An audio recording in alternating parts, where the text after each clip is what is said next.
শুধু মানুষ নয়, সমস্ত প্রাণীকুলের মধ্যে মান অভিমানের ব্যাপারটি রয়েছে। কি সমস্যা তোমাদের মধ্যে? বাচ্চাটাকে আদর করছো না কেন?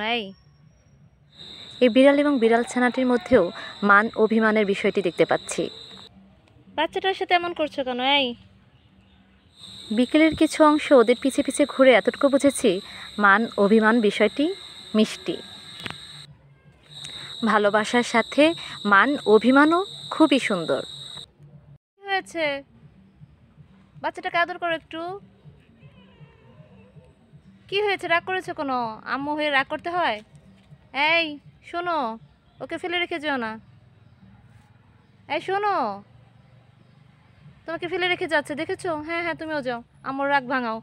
কি হয়েছে? বাচ্চাটাকে একটু আদর করো। কি নিয়ে অভিমান তোমাদের? কি আম্মু আদর করে না? কি আম্মু পালাচ্ছে কেন তোমাকে দেখে? থেকে এই বাচ্চাটা তার মায়ের পিছনে পিছনে ঘুরছে, একটুও পাত্তা দিচ্ছে না। মনে হয় ভীষণ অভিমান করেছে। বুঝলাম না কি নিয়ে এত অভিমান। বাচ্চাটাকে একটু আদর করো।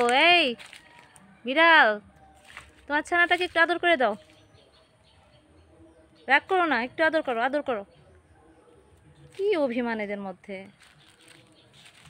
বুঝলাম না। মা হয়ে এইভাবে অভিমান করতে হয়? কাছে যাও, আদর করে দাও। আসো আমার কাছে, আসো আসো আসো। ওরে বাবা, তুমিও দেখি অভিমান করো। আসো, এই যে আমার কাছে আসো, আসো আসো আসো। আদর করে দাও, আদর করো একটু। বাবাটাকে আদর করো, আদর করো। কি তুমি আম্মু না? রাগ করো কেন? আসো আসো আসো। মা হলে এইভাবে করতে হয়? তুমি না আম্মু? যাও যাও, আদর করো। কি অভিমান।